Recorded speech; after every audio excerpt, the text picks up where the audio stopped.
Barry, mais normalement, il pose la question il y a un problème.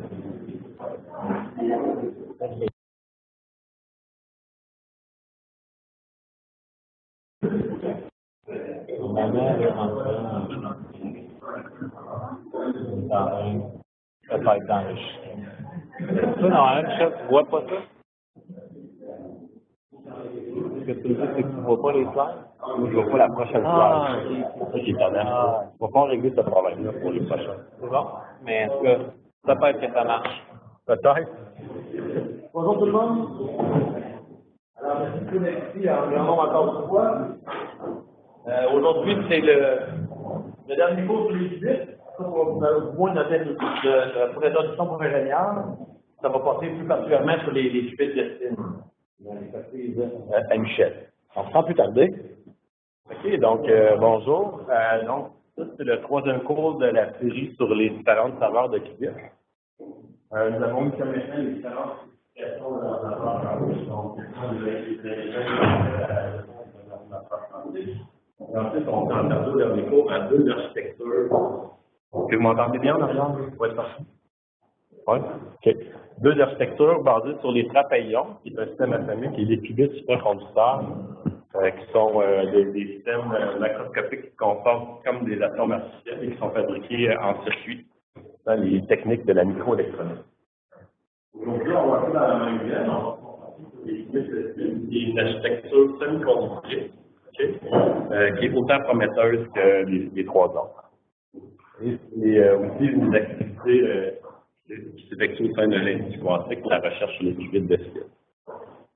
Donc, vous avez montré en architecture générale, à usage direct. C'est ça l'architecture pour les qubits de style. Donc, un qubit, c'est un spin individuel. Ça prend un mécanisme pour isoler le spin dans l'espace. D'accord? Et puis, on manipule ce qubit-là avec des champs magnétiques, c'est ce que je vais vous montrer aujourd'hui. D'accord? Et on coupe les qubits au plus proche voisin à l'aide d'une interaction de charge. Cette architecture-là a été ambitionnée pour la première fois en 1998 par l'œuvre de Crescendo à l'aide de boîtes quantiques. Donc, les boîtes quantiques, vous connaissez bien ça pour ceux qui sont en nanotechnologie. Et ça a pris plus de 20 ans, pas encore exactement 20 ans, mais près d'une vingtaine d'années pour arriver à un stade où on peut dire qu'on est très près de réaliser une architecture qui est grande échelle. On est encore au stade de contrôler effectif. Il reste des défis majeurs à surmonter pour arriver à une architecture grande échelle, mais on a des solutions à proposer, c'est ce que je vais vous montrer aujourd'hui. D'accord? Donc, premièrement, qu'est-ce qu'un spin? Donc, il faut se rappeler qu'un spin, c'est un analogue d'un moment angulaire. D'accord? Donc, en mécanique classique, il y a un moment angulaire typique, par exemple, c'est la rotation de l'atome. Cette rotation-là, elle peut être décomposée en 10 à la 66 quanta de moment angulaire. H bar, les unités de H bar, c'est les unités de moment angulaire. H bar est aussi la constante de Planck, qui est la constante associée à la mécanique quantique. Donc, un quanta de moment angulaire, c'est un spin.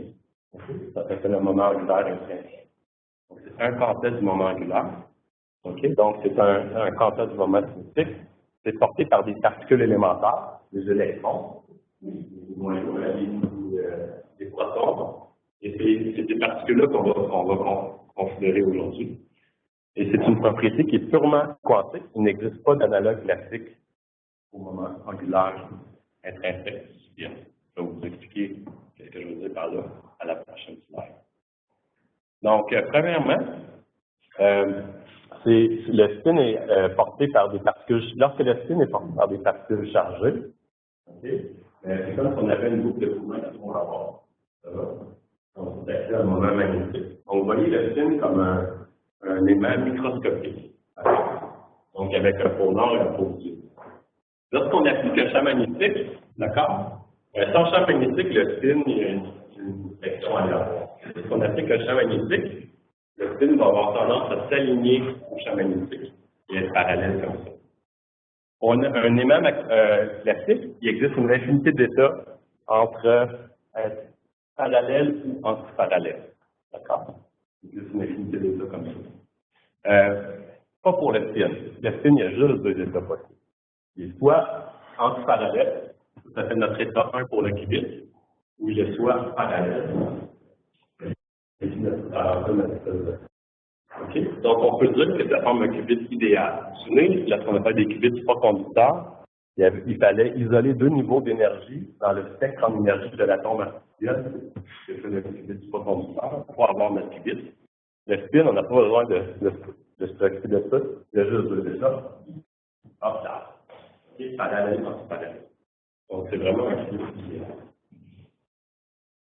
Pour le manipuler, donc, ce qu'on fait, c'est qu'on applique un champ magnétique statique dans cette direction-là, et ensuite un champ magnétique alternatif qui est transverse au champ magnétique statique. Donc, on a, c'est ce que je représente ici, c'est l'oscillation, ça c'est le vecteur du champ magnétique oscillant dans le temps, pointe vers le haut, pointe vers le bas. Lorsque la fréquence des oscillations est différente de la différence en énergie entre les deux états du qubit, il n'y a rien qui se passe. C'est comme si le spin était transparent au champ magnétique. On applique.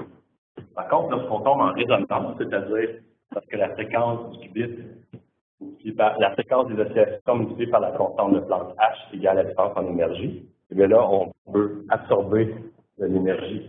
On a une champ magnétique. Et puis, on peut opérer les forces avec. Donc, en ajustant la phase et la durée de ce champ magnétique oscillant, on peut aller n'importe où dans la sphère de bloc. L'amplitude de l'impact. Hein? L'amplitude va définir la rapidité de l'opération. Donc, plus que le champ est fort, plus que le spin va tourner vite. Voilà. Champ magnétique. Oui. Statique. Non. Le champ magnétique statique, lui, il sert à définir les niveaux d'énergie du qubit. Il y a une séparation d'énergie. Okay? La séparation d'énergie du qubit est directement proportionnelle au champ magnétique statique. Cette technique-là, c'est la résonance magnétique, une résonance très bien connue, c'est ce qu'on utilise en physique médicale lorsque vous allez passer un scan. Donc, dans un scanner, c'est exactement ça que vous faites. Vous venez sonder les différents noyaux de votre outil avec cette technique-là. D'accord? Et en fait, c'est tellement bien maîtrisé la technique du champ magnétique oscillant, résonance magnétique. Et en fait, le premier ordinateur quantique qui a été fabriqué, pas les trapéions, c'est basé sur la résonance magnétique nucléaire. Ce qu'ils ont fait, déjà, ils ont désigné une molécule, l'ananine par exemple, okay? Et puis vous avez ici trois noyaux, comme ça. Ça définit trois spins. C'est le spin nucléaire de ces noyaux-là, votre qubit. Okay? Et puis, chacun de ces spins a une fréquence de résonance propre à elle, parce qu'elle dépend de ses mouvements. Et donc, on peut venir, en sélectionnant la bonne fréquence de notre champ magnétique oscillant, on peut décider de faire une porte, un qubit ici ou celui-là ou celui-là. Le couplage, c'est une interaction d'échange, on en parlera un petit peu plus tard. Okay? Et la technique expérimentale, c'est qu'on a dans le liquide. Donc, on a un ensemble macroscopique de ces molécules-là pour pouvoir aller chercher un signal mesurable.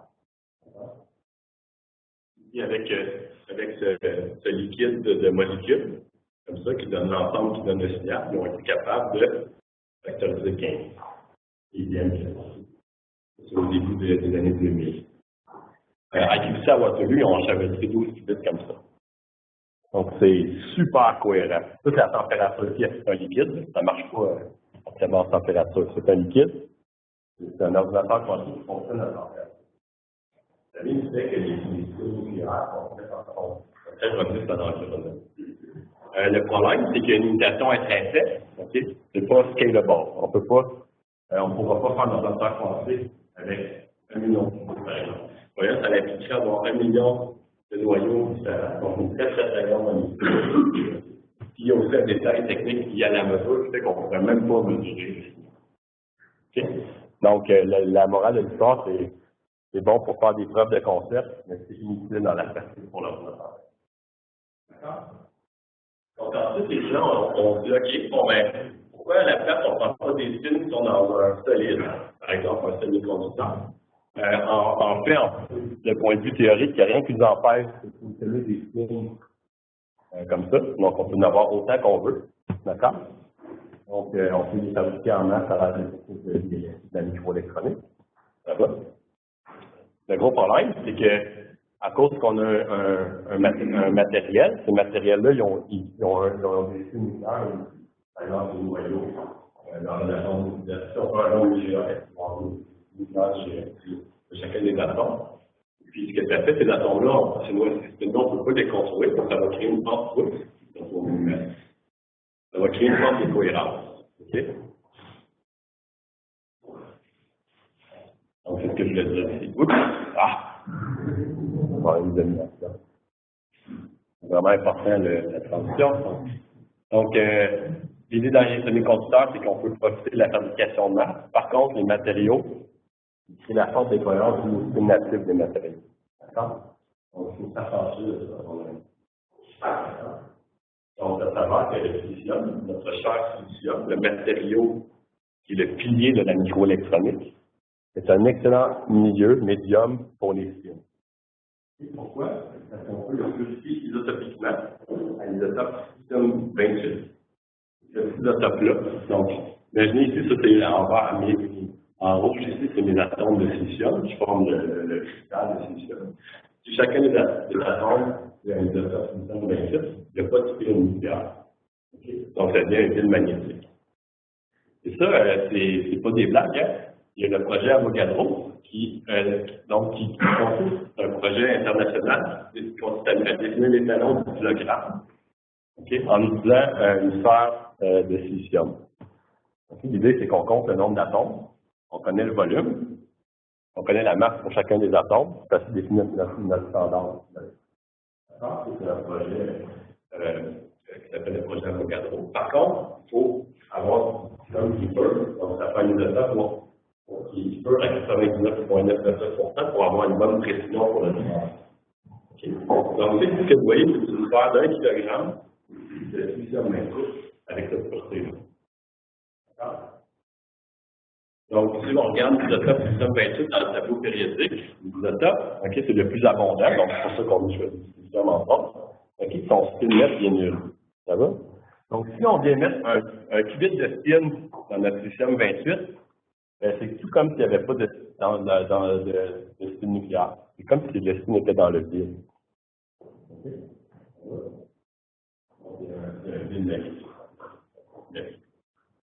Donc, ce que les gens ont fait, les chercheurs, ils ont réussi à avoir un goût de ce système d'insuline. Ils ont implanté ce qu'on appelle des dopants, okay, d'atomes de phosphore. Les techniques qui connaissent bien l'atome de phosphore, c'est des dopants pour faire vos contacts M. Okay. Donc, ils ont implanté un atome de phosphore dans une matrice de silicium 28. Okay.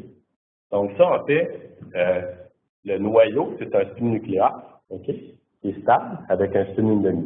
Donc, c'est un système atomique. On peut aussi considérer le spin électronique qui circule autour du noyau. C'est un vecteur de l'électron. Donc, lui aussi, c'est un spin. D'accord? Et donc, en regardant un atome neutre qui est comme ça, ils ont mesuré un temps de cohérence de 3 minutes. OK?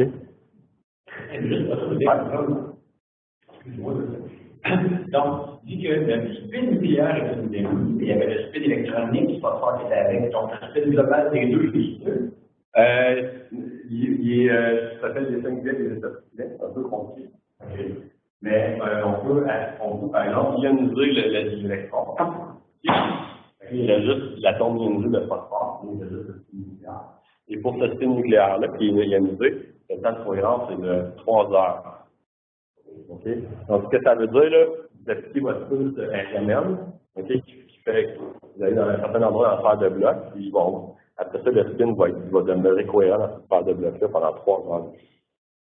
Les qubits proches vont analyser, ça perdait la cohérence à peu près en 1 microseconde. Donc ça va tous les records de cohérence dans les circuits nucléaires. Donc, évidemment, c'est un petit peu inutile pour l'informatique quantique, pour exemple, parce qu'on des films qui sont isolés, etc. Okay. Donc, ça a été fait, en fait, par le groupe en Australie. Je vais vous montrer bientôt, où ils ont créé un système de détection, un circuit pour manipuler le spin, et un circuit pour lire le spin, et ils ont mesuré des temps de cohérence de 30 secondes. Okay. C'est vraiment fantastique. Vous avez un spin qui est dans un circuit microélectronique, qui est encore très cohérent. Ça va? C'est fou 30 secondes. C'est énorme. Ouais. Ça, c'est mesuré à 1 Kelvin. Ça, c'est fait à 2 Kelvin. Ça, c'est fait à 10 Kelvin. Okay. Par contre, vous pouvez prendre ce spin-là, qui a un temps de cohérence de 3 heures à 1 degré Kelvin. Vous réchauffez le cryostat, d'accord? Puis là, il va être cohérent pendant quelques minutes quand même. Okay.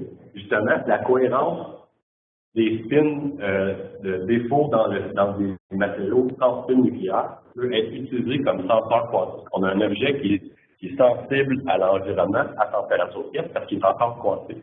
Vous comprenez? Et ça, c'est un des projets de l'Institut quantique. Donc, c'est un projet avec physique et génie qui vise à exploiter la cohérence du spin pour aider les senseurs de champ magnétique. D'accord? Et c'est piloté par David Watty, qui est maintenant postdoc à l'Institut quantique. Donc, eux, ce qu'ils veulent faire, c'est, au lieu de, c'est pas des diamants, c'est du diamant. Okay? Puis là, ils considèrent des défauts uniques, c'est quand même dans le diamant, puis avec ça, ils veulent détecter des champs magnétiques, par exemple, produits par une puce microélectronique ou des choses comme ça. Si vous êtes intéressé, vous pourrez y parler après. Donc, c'est un exemple d'intégration système qui est fait ici au 3D. OK? Avec les étudiants et les employés du groupe d'accord? Et tout ça fonctionne à température pièce. Bon, revenons à notre dosage unique. Voici le circuit. Donc, ce que vous avez, c'est une structure MOS, métal oxyde semi-conducteur. Et vous avez une ligne haute fréquence, ou que lorsque vous appliquez un courant alternatif, c'est-à-dire créer votre champ magnétique alternatif pour manipuler. OK. Ça, c'est typiquement à la fin du gaz. Ensuite, vous avez cette structure-là, ça s'appelle un transfert en un électron. C'est des structures que nous sont des circuits mésoscopiques qui sont très sensibles à la charge environnante. Okay? Donc, vous voyez ça comme un transfert dont le courant dépend fortement de la charge à moitié longue. Okay? Et ils ont implanté un seul donneur, c'est celle de ce circuit-là. Vous avez un donneur de transport. Ici, l'idée, c'est que pour sonder la cohérence, on va être en mesure de mesurer l'état du qubit. Okay? Les donneurs qui font ça, c'est ce qu'ils font, c'est qu'ils manipulent, ils appliquent leur puce RMN ici pour manipuler le qubit, et ensuite ils pulsent à l'aide d'un voltage de grille ici, ce niveau d'énergie-là, pour que si on est dans l'état A, le spin peut sortir dans le réservoir qui est créé par le transfert à un électron. S'il est dans l'état down, il ne peut pas sortir. Donc, voici c'est un exemple. Donc, ici, il prépare ici, il manipule, ici, il lit, ici, il manipule, ici, il lit. OK? Là, ce que vous voyez, c'est à ce moment-là, quand vous voyez un blip, ça veut dire que l'électron est dans l'état. Le qubit est dans l'état A. Un blip de courant. Donc, vous transformez l'information de spin en information de courant électrique en charge. OK? Ça va? Donc, avec ça, ils sont en mesure de dire si l'état est up ou down. Puis, les premières analyses ont été faites dans le silicium natif. Donc, voici, ici, ces oscillations-là, c'est une indication de la cohérence. Plus qu'elles sont visibles, plus que le. Donc, vous voyez des oscillations qui sont super là. Okay. Et ensuite, ils ont répété la même expérience. Un silicium 28, c'est ça qui a fait ça. Okay. Vous voyez, ils n'ont pratiquement aucune décroissance. C'est ça le 30 secondes que je vous ai parlé tantôt, parce que à cette échelle de temps-là, il n'y a aucune carte de cohérence. Très bien? Donc voilà. Donc c'est super les donneurs individuels, c'est très cohérent même dans les. Par contre, on a un peu de l'outil en fait. Les gens essaient tous depuis 20 ans. C'est très difficile. La raison est que le couplage le plus proche voisin dépend, par exemple, si donc, ce qu'il faut faire, c'est positionner des atomes de phosphore avec des distances atomiques. Okay? Donc, avec le poids de réseau de discussion. C'est quoi le poids de réseau de discussion? C'est 80 échanges, c'est un petit peu. Ouais, donc, et puis si le dauphin tombe sur un autre site, la constante de couplage, elle peut être même extrêmement challengeante. Donc, un compromis pour positionner nos cousines dans l'espace, pour pouvoir les coupler, c'est pas d'utiliser des dopants, mais c'est d'utiliser des boîtes quantiques. Ça va? Donc, les boîtes quantiques, ben, ça permet d'isoler des charges. On peut les fabriquer en circuit. C'est super versatile sur une base. Okay. Donc, c'est un excellent compromis pour pouvoir manipuler des réseaux de plusieurs qubits ensemble. Ça va? Donc, pour ceux je dis, donc qu'est-ce qu'une boîte quantique? Vous voyez une boîte quantique comme un atome artificiel où on remplace le potentiel d'attraction du noyau par un potentiel de confinement externe, électrostatique. Et lorsqu'on refroidit une structure comme ça, okay, à basse température, on devient sensible à la charge de l'électron. Donc, on peut voir qu'un électron sort de la boîte. Pour faire sortir un électron de la boîte, on fait simplement varier un potentiel degré. Okay? Et ce qui se passe, c'est que les électrons ils sortent un à un. Ça, on le voit là. Okay, je vais vous montrer tantôt. Okay? Donc, on vide notre boîte quantique tranquillement jusqu'à temps qu'il reste un seul électron. Ça va? Cet électron-là a un spin 1,5. C'est ça qui définit notre qubit. Donc là, si vous entendez, qubit de spin dans les boîtes quantiques. Et une boîte quantique qui contient un seul électron. Et le qubit est entretenu dans le liberté du spin. Ça va? Bien. Donc, c'est un électron de bande de valence. Bonne question. En fait, ça va être l'électron de la bande de conduction, parce qu'on parle de qubit de spin basé sur le spin de l'électron. On peut aussi avoir des trous. Donc, ça, c'est des trous dans la bande de valence. Donc, plutôt que de vider la bande de conduction, on vide la bande de valence. On ajoute des trous dans la bande de valence. Donc, ici, on va se concentrer sur les électrons, mais il y a déjà plusieurs démonstrations qui sont des trous. Ça va, ça? Donc, il existe une myriade de boîtes quantiques. J'aurais pu mettre des boîtes qui sont fabriquées ici à O3XC. Donc, ça, c'est une entreprise de boîtes qui sont fabriquées dans ce studio. Donc, de façon traditionnellement, les gens se sont attardés à la géométrie latérale. Okay? Cette géométrie-là, parce qu'elle est bien contrôlée depuis les années 2000. D'accord? Donc, c'est toutes les autres boîtes quantiques pour le contrôle des charges et beaucoup moins mature. Donc, actuellement, les gens ont commencé avec ces structures-là. Donc, ce qu'on a ici, c'est une hétérostructure de GAS A de GAS. Et à cette interface-là, il y a un gaz dimensionnel d'électrons. D'accord? Et ensuite, on vient nano-fabriquer des grilles électrostatiques, si je dessine en jaune. Lorsqu'on applique un potentiel négatif, on va dépeupler le gaz d'électrons. Et à la fin, on se retrouve avec ça. On a une loupe, OK? Qui est séparée du reste du gaz dimensionnel. Le reste du gaz dimensionnel sert à l'observation d'électrons. Donc ça, au début des années 2000, les gens disaient que ce serait impossible de se rendre à un électron. Okay? Il y avait des raisons techniques pour ça. Donc le domaine des qubits de spin dans les boîtes quantiques n'existait pas encore. Et les gens n'étaient pas capables de se rendre à un électron. Il y avait 50, 10, jamais un. Et en fait, ça a pris une invention, ce design de grille-là que j'ai dessiné. Okay? C'est lui qui permet d'arriver à un électron. C'est les travaux du groupe d'Andy Sacrage-là, qui est professeur associé au département de physique. Il y a un collaborateur de long avec des chercheurs de différents carrés. OK. Donc, ils ont ce groupe-là, ça c'est pendant que je faisais ma maîtrise, en fait. Donc, on a réussi à prendre un électron à cette structure-là, ensuite avec 2 électrons dans 2 boîtes quantiques. Quelques années plus tard, ils sont capables de faire 3 boîtes quantiques en électrons, maintenant ils sont à 4. Okay? Donc, ils sont capables de créer une chaîne de boîtes quantiques. Okay?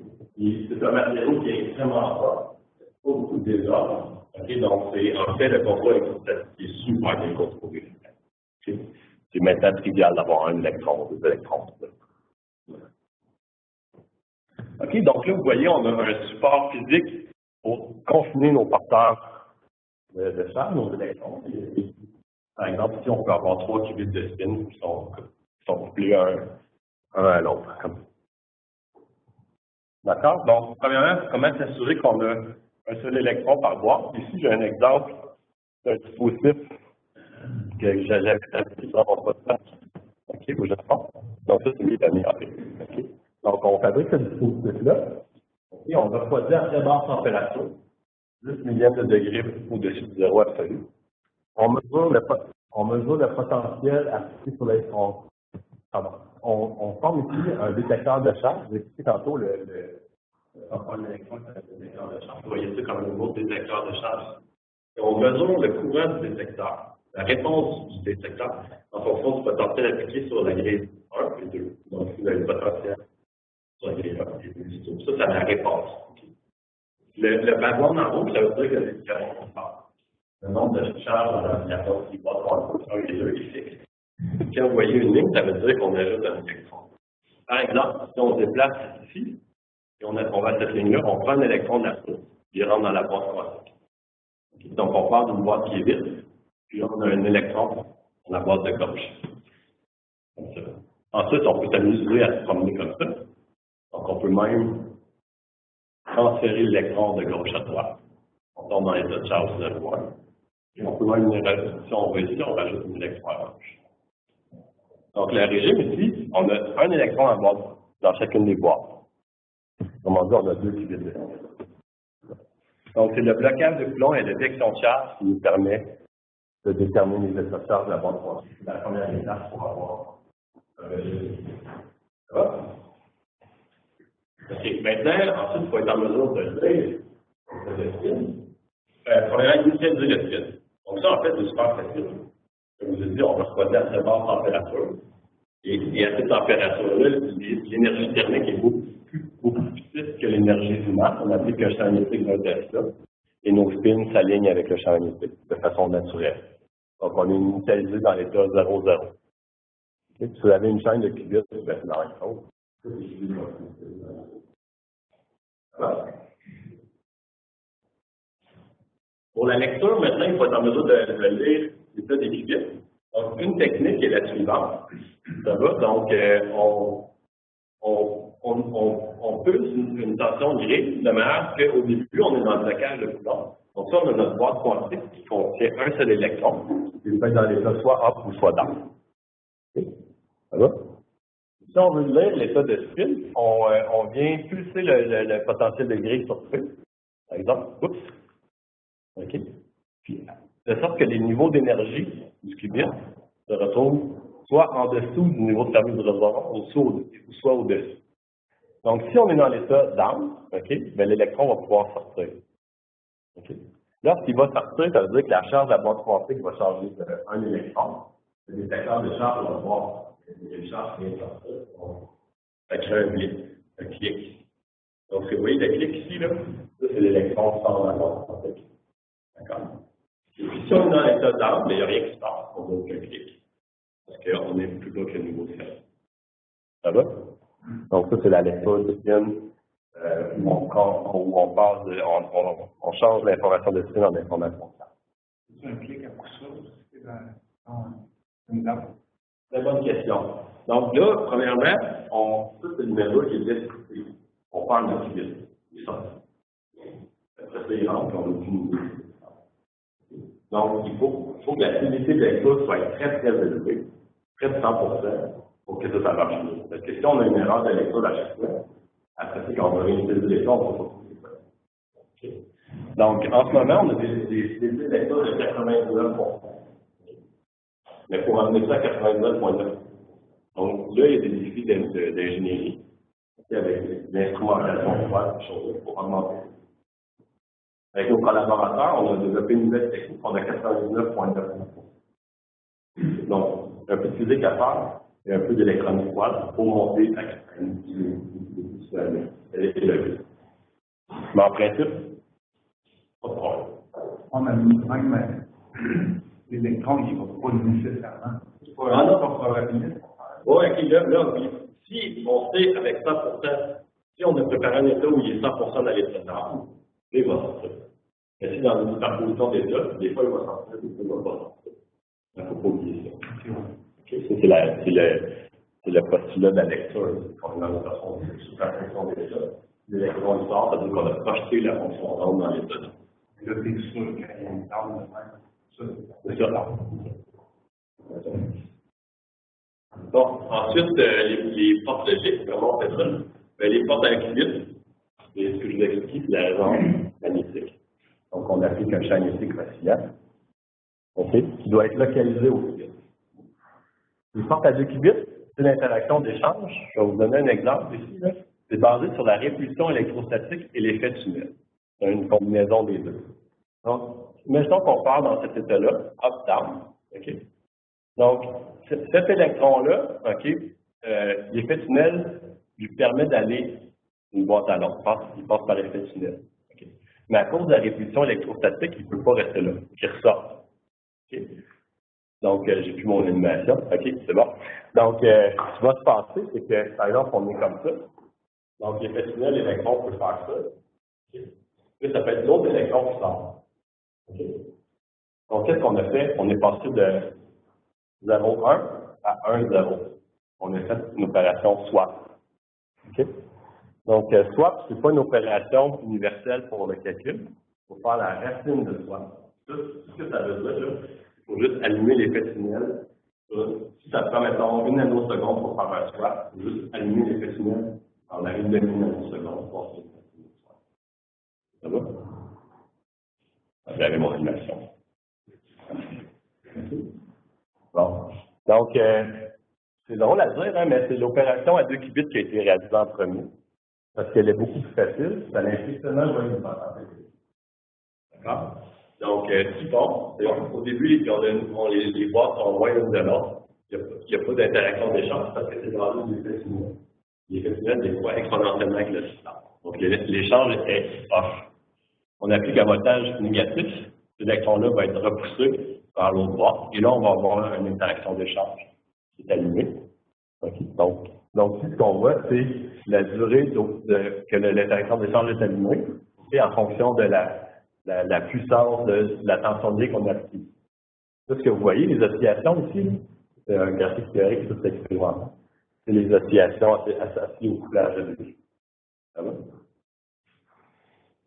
Et ensuite, les gens, ce qu'ils ont fait, c'est la résonance de spin, les portes à 1 qubit, avec la méthode directe. Autrement dit, ils appliquent une boucle de courant. Ils micro-fabriquent une boucle de courant par-dessus la boîte. Voyez-vous, c'est comme vous voyez, c'est une boîte. Donc, c'est finalement une boucle de courant qui est par-dessus la boîte. Et là, ce qu'ils font, c'est la résonance de spin. Donc, ils varient le temps d'opération, le temps que le courant est allumé, en fonction de la puissance. Les oscillations que vous voyez, c'est associé aux rotations dans la sphère. Ça va? Donc, oups.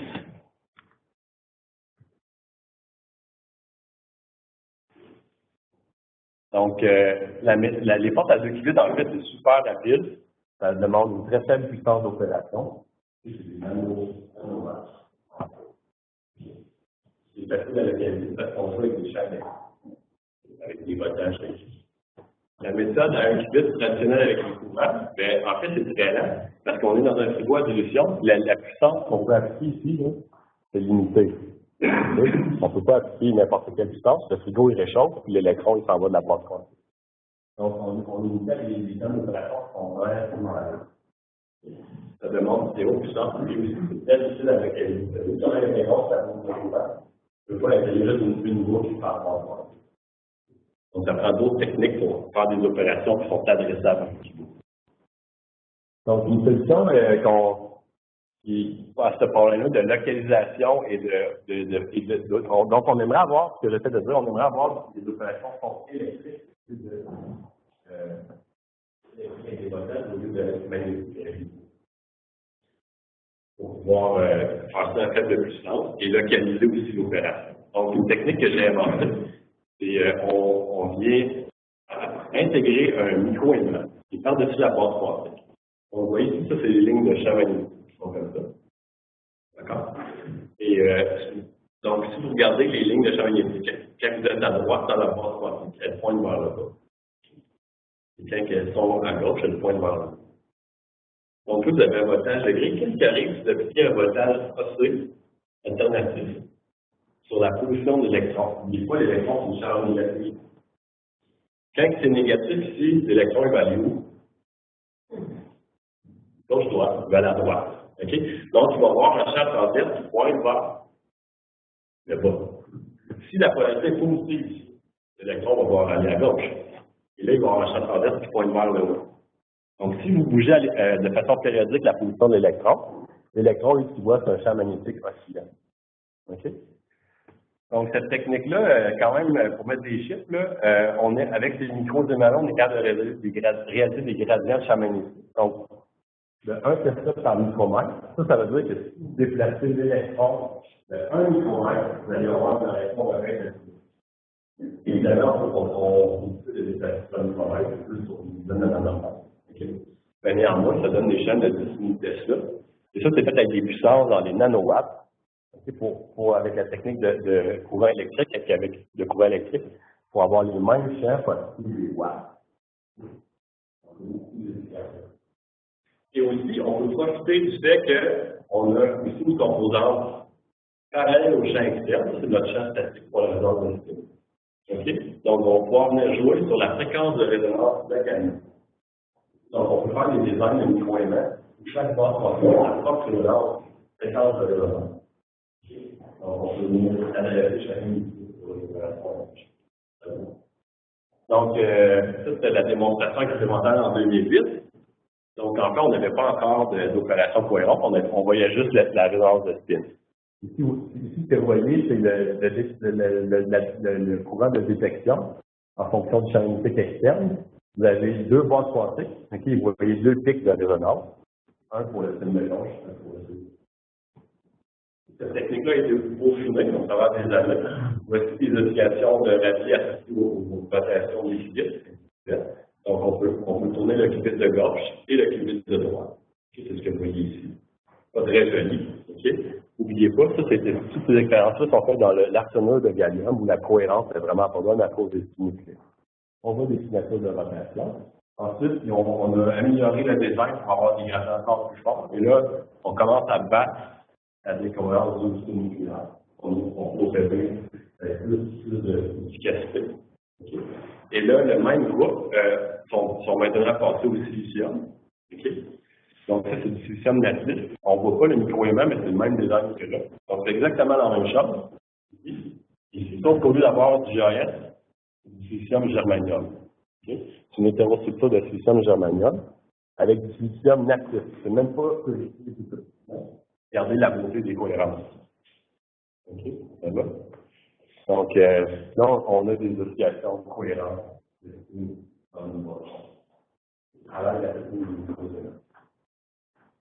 À l'Université de Sherbrooke, on veut faire encore mieux que ça. Donc, on dit, ici, là, c'est 4 opérations. Là, pour les des opérations des portes à 1 qubit, c'est 99,4% en moyenne.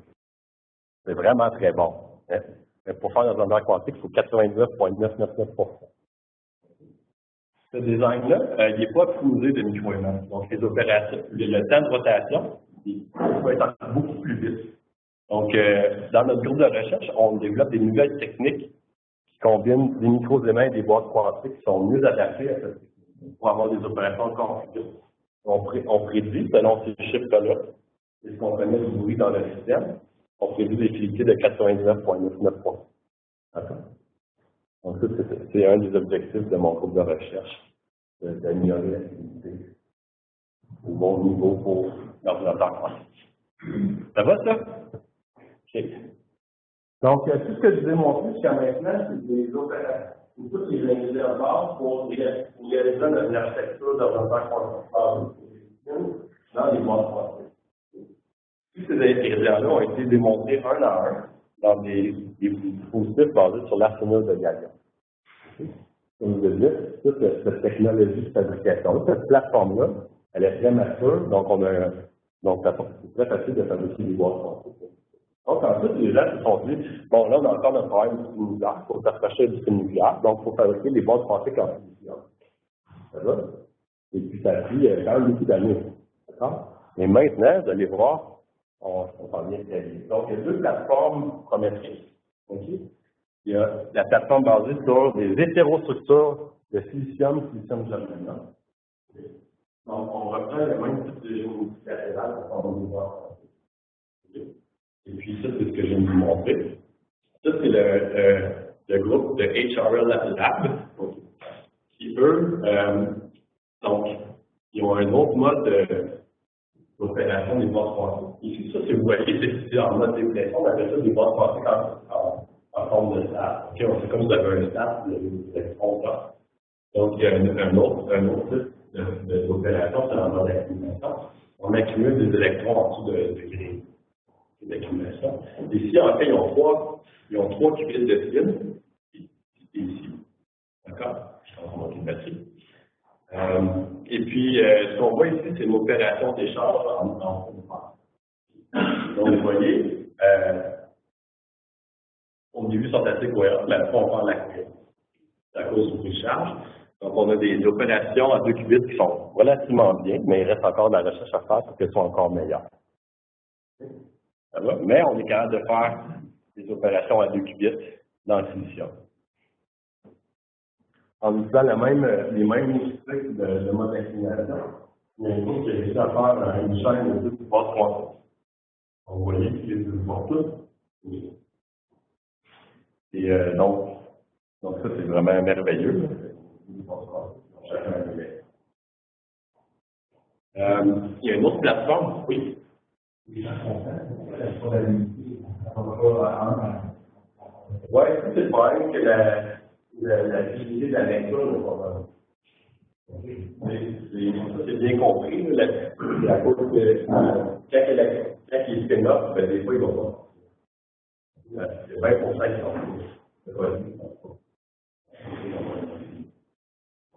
c'est bien. Tous les chiffres de fiabilité que je vous donne, ça va encore. Donc, ça, c'est bien compris. Donc, l'autre plateforme, c'est la plateforme MOS. On va terminer ici.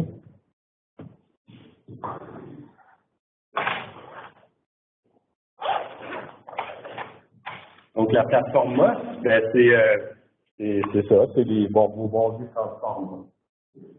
Et vous appliquez on va le faire vraiment au pointeur.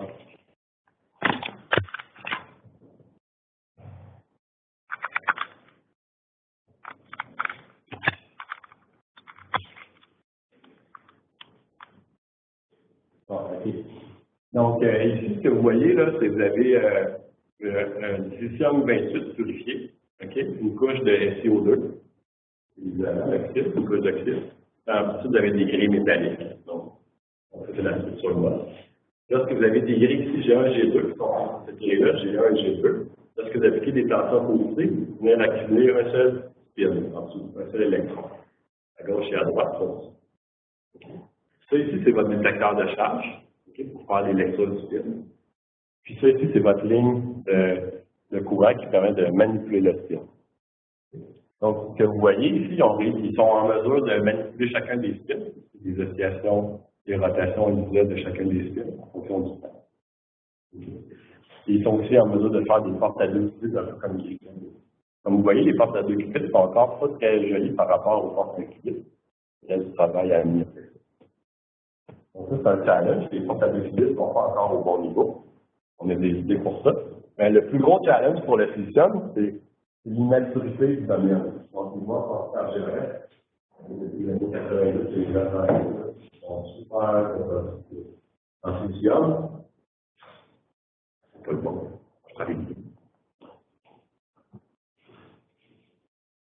Donc, dans le silicium, ben, à cause du désordre, le rendement des boîtes quantiques. Par exemple, pour le silicium germanium, des fois, on va avoir une boîte quantique qui a les bonnes conditions pour atteindre un cycle, des fois, ils n'en ont pas, c'est de la même. Et pour les boîtes quantiques MOS, ben, les valeurs finales ne sont pas bien, sont vraiment pas. Puis, par exemple, ici, on ne voyait pas, mais le deuxième électron, il va réaliser, non pas où c'est en fait une boîte quantique, ou c'est en fait une valeur. Donc, à quel point ils ne fonctionnent pas vraiment ensemble. Donc, on a un très faible rendement causé par le désordre. Donc, vous comprenez que si une boîte sur 5 fonctionne, on ne va jamais faire l'architecture. Donc, l'approche qui est proposée, c'est de. Voilà. Ben, c'est la montée de profit du savoir-faire de l'automobile électronique pour avoir un haut rendement de fabrication et aussi pouvoir intégrer à très haute échelle avec les techniques. Un exemple de boîte quantique qui est fabriquée au CA LESI, d'accord? Avec une technologie FD-SOI. Okay. Donc, ça, c'est fabriqué pratiquement entièrement dans la fonderie. La fonderie, c'est donc, c'est fabriqué dans oui, c'est ça. Bon. D'accord. Donc, ça, c'est le groupe de Marc Central. Okay. Et ici, ils sont en mesure de vous donner un électron et un électron. Leur choix de l'architecture des lignes, par exemple, n'est pas vraiment extensif, on ne peut pas donner des détails, mais ça va être utile d'avoir plusieurs unités juste en les espaces. Donc, à l'Université de Sherbrooke, okay, on a un brevet provisoire en partenariat avec Sopra, où on a développé une architecture MOS, okay, qui est en principe extensif. Okay. Ça va? Donc, une des features qu'on a, c'est qu'on peut avoir un réservoir par boîte quantique. Ce qui permet de faciliter la lecture du film et aussi le contrôle des états de charge.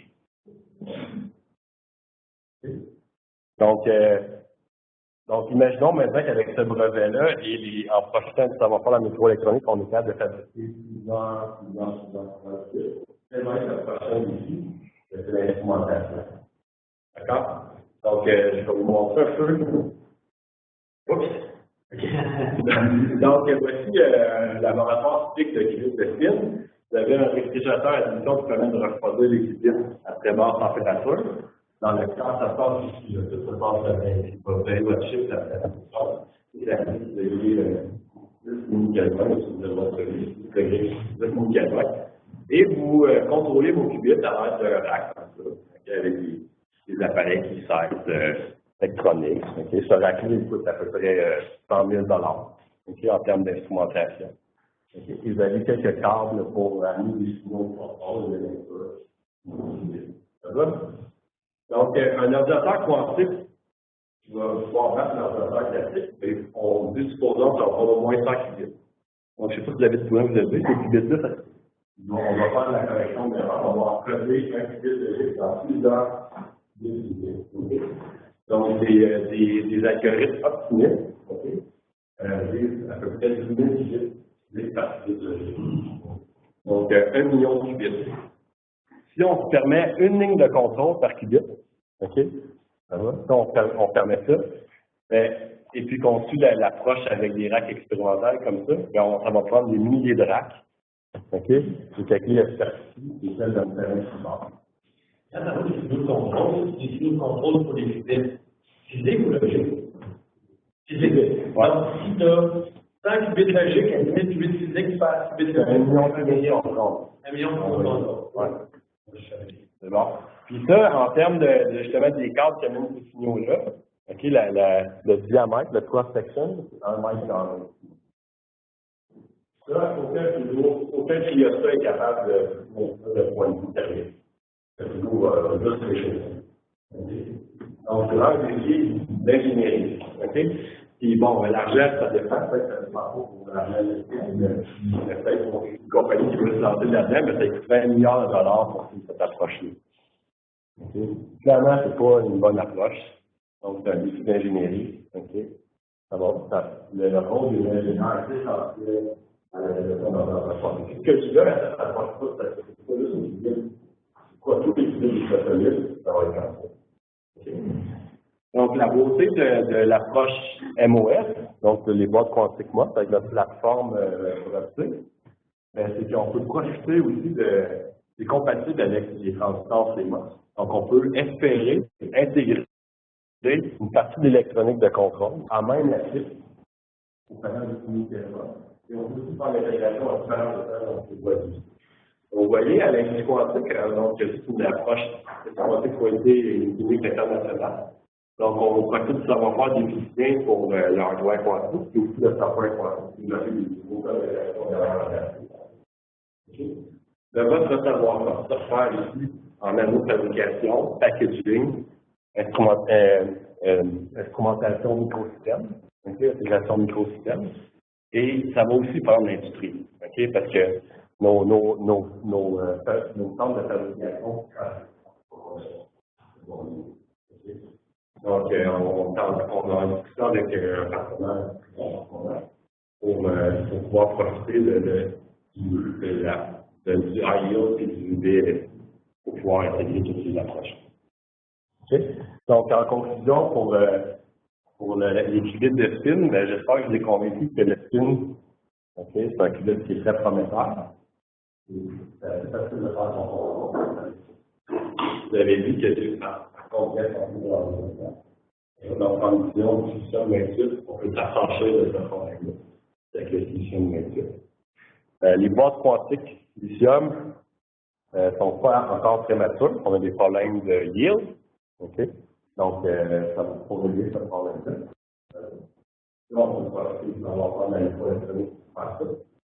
Puis, de même, on peut utiliser ce même savoir-faire-là pour intégrer à grande échelle les millions de qubits que ça va prendre pour faire un ordinateur quantique et son électronique de contrôle.